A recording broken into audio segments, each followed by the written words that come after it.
शिव का राजा शिव शिव उदरियन, राजा शिव शिव का उच्चारण करते हुए प्रत्येक अक्षरों पर लाखों देते हैं और कहते हैं कि शीघ्रता से घर जाओ, तुम्हारी गृहिणी दुखी होगी। अन्य दूसरे दिन भोज भगवान शिव को नमस्कार करने शिवालय जाते हैं। वहां कोई ब्राह्मण राजा के शिव के समीप पहुंचने पर प्राह कहता है कि हे देव, भगवान शिव का अर्धभाग दानवों के शत्रु विष्णु ने और अर्धभाग गिरजा अर्थात पार्वती जी ने ले लिया। इस प्रकार शिव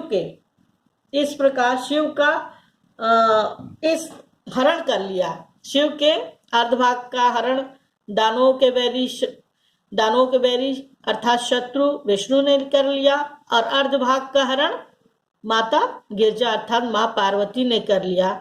इस प्रकार देवत्थल, हे देव, जगत तल पे संसार में पुरहरा भावे, पुरहरा भगवान शिव को कहते हैं पुरहरी। तो इस प्रकार हे देव, इस प्रकार जगती तल में शिव का अभाव हो गया और शिव का अभाव होने के कारण जो गंगा थी वो सागर में जाकर मिल गई। जो उनके मस्तक पर शशिकला चंद्रमा था वो अंबर आकाश में चला गया और नागाधीप और जो नाग देवता अर्थात जो वासुकी नाग हैं वो क्षमा तल में वो पाताल लोक चले गए। सर्वगत्व और जो सर्वज्ञत्व था और जो ईश्वरत्व था, ये गुण त्वाम आप में आ गया और माम तू भिक्षाटतम, और मुझे भिक्षा मांगने का कार्य मिला। और इसको स्पष्ट करूंगी, इसके पहले एक बार और देखेंगे कि शिव का अर्धभाग दानवों के शत्रु अर्थात विष्णु ने और अर्धभाग पार्वती जी ने हरण कर लिया, ले लिया।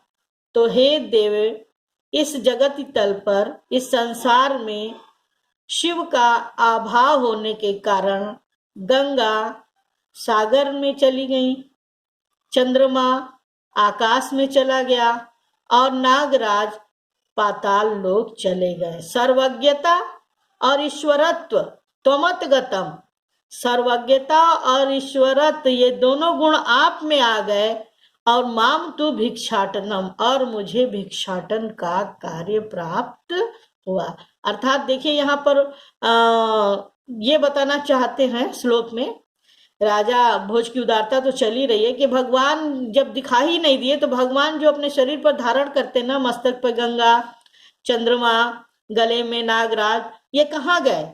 इसको बहुत सुंदरता से श्लोक में बताया गया कि गंगा समुद्र में चली गई, सागर में चली गई, और जो चंद्रमा था वो अंबर में चला गया, जो नागराज हैं वो पाताल लोक चले गए। और जो सर्वज्ञता मतलब होता है सब कुछ जानना, भगवान शिव के अंदर तो है, भगवान सबके मन की बात जानते हैं। तो ये कवि कह रहा है कि हे राजा भोज, जो शिव की सर्वज्ञता है और ईश्वरत्व है, यानी वो जो भगवान होने का गुण है, वो सब आप में आ गया और मुझे तो भिक्षाटन का कार्य मिला।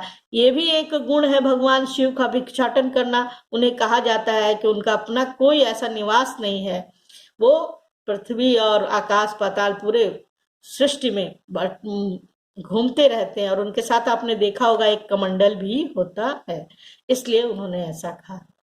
इसके आगे अब दूसरा वीडियो बच्चों